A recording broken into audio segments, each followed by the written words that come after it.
एक पेशेंट का डॉक्टर के ऊपर बहुत फेथ होता है और दुनिया डॉक्टर को दूसरा भगवान मानती है, लेकिन होम्योपैथी में कुछ गलतियां होती हैं। जो इस वीडियो को बनाने का मेन पर्पज ये है कि वो गलती होम्योपैथिक डॉक्टर ना करें। इस बच्चे को लेफ्ट टेस्टिकुलर सिस्ट है, जिसमें एक डॉक्टर ने ओपिनियन दी है कि इसमें भी कि एक ऑन्कोलॉजिक ओपिनियन की ज़रूरत है, ठीक है।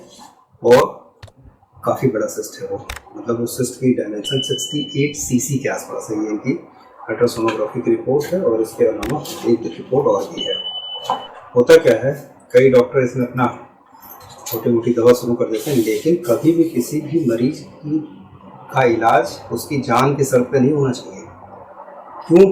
क्योंकि यदि नहीं मालूम है तो ज़्यादा अच्छा किसी दूसरे डॉक्टर के पास आप रेफर करिए, उसमें एक्सपेरिमेंट मत करिए। इस बच्चे को मैंने इस बात के लिए कन्विंस किया है कि ये बेचारे गुड़गांव से होकर आए मेरे पास, ठीक है। इन्होंने कुछ हमारे सोशल मीडिया पे कुछ देखा होगा जिससे इनको मेरे ऊपर फेथ हुआ, तो इनके फेथ को मेंटेन करना भी बहुत ज़रूरी काम है ना। इनको मैंने इस बात के लिए एडवाइस दी है कि बेटा आप एम्स के कंसल्टेशन में बने रहिएगा, नहीं कुछ तो कम से कम सुपरविजन तो एम्स का होना चाहिए, क्योंकि एम्स में बहुत अच्छे डॉक्टर हैं। जब गवर्नमेंट ऐसी सुविधा दे ही रही, सर्जरी करवाना ना करवाना या बाकी ऑन्कोलॉजी डिपार्टमेंट में रेफर करना है तो बात की बातें हैं, ठीक है।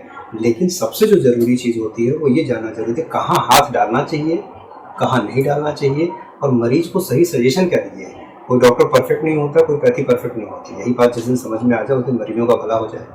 तो इसीलिए जिसका जो काम है उसको करने दीजिए। एक ऑन्कोलॉजिस्ट का जो काम है उसको करने दीजिए, एक रेडियोलॉजिस्ट का जो काम है उसको करने दीजिए। हम सब कुछ नहीं बन सकते हैं। और सबसे ज़रूरी चीज़ है कि मरीज को सही सलाह देना। यदि आपने सही, आपकी एक सलाह मरीज की ज़िंदगी बचा सकती है और आपकी एक गलत सलाह मरीज की ज़िंदगी को ले सकती है। सो दैट्स वाई बहुत इंपॉर्टेंट चीज़ होता है। इस बच्चे को मैंने एम्स के कंसल्टेशन में डाल दिया है ताकि हमें मालूम तो चले हो क्या रहा है। हर 15 दिन से 30 दिन पे हम अल्ट्रासोनोग्राफी के थ्रू हम मालूम कर लेंगे कि सिस्ट की साइज़ क्या है। अभी वो नियोप्लास्टिक है, लेकिन कोई नहीं जानता है कि जितनी बड़ी है वो आगे चल के क्या होगा, ठीक है।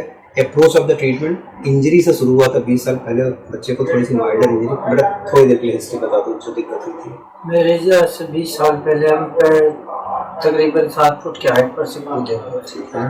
तो उसके बाद में हमें इंजरी हुई, तो तब हमने अपना देसी इलाज कराया। इंजरी के बाद वहाँ सूजन आ गई थी? हाँ जी, सूजन आई थी, ठीक है।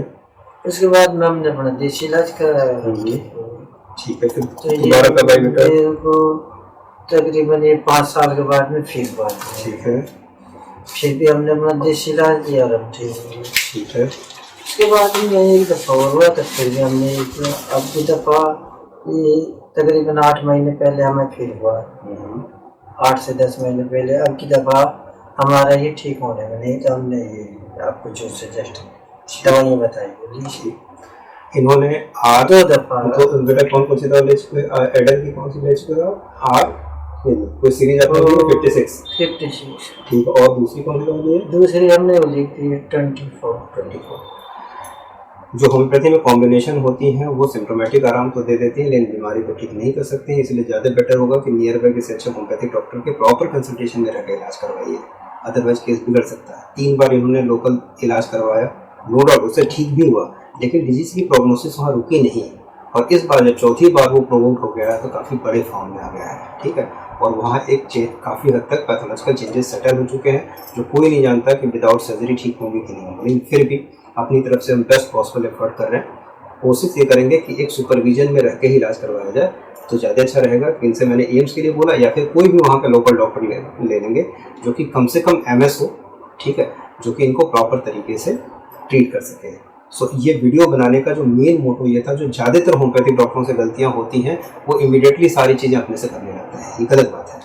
हमेशा डॉक्टर को, हमेशा पेशेंट को एक सुपरविजन में हमेशा रख के इलाज करना चाहिए, क्योंकि जो एक्सपर्ट है वो एक्सपर्ट है, उसकी नॉलेज ज़्यादा अच्छी है। इस बात को मानने में और अडॉप्ट करने में कोई दिक्कत नहीं होनी चाहिए।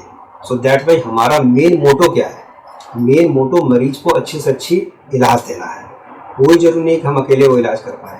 यदि कंबाइंडली 2-3 लोग मिलकर उसका इलाज कर लें और मरीज सही हो जाए तो इससे ज़्यादा अच्छी बात पेशेंट के लिए और ह्यूमैनिटी के लिए कुछ भी नहीं हो सकती है। Thank you very much. अपने सब कुछ मत करिए, पेशेंट के लिए अच्छी सर्विस देना और अच्छा इलाज करना ज़्यादा इंपॉर्टेंट है इन कंपैरिजन टू अकेले चलने की तुलना में। होम्योपैथी को बदनाम न किया जाए, क्योंकि होम्योपैथी के भी अपने स्कोप लिमिटेशन है। सो दैट्स वाई लिमिटेशन के बियॉन्ड कोई काम नहीं होना चाहिए। कोशिश करते हैं इस बच्चे की जो भी फर्दर रिपोर्ट होगी हम आपको अपडेट करेंगे। Thank you.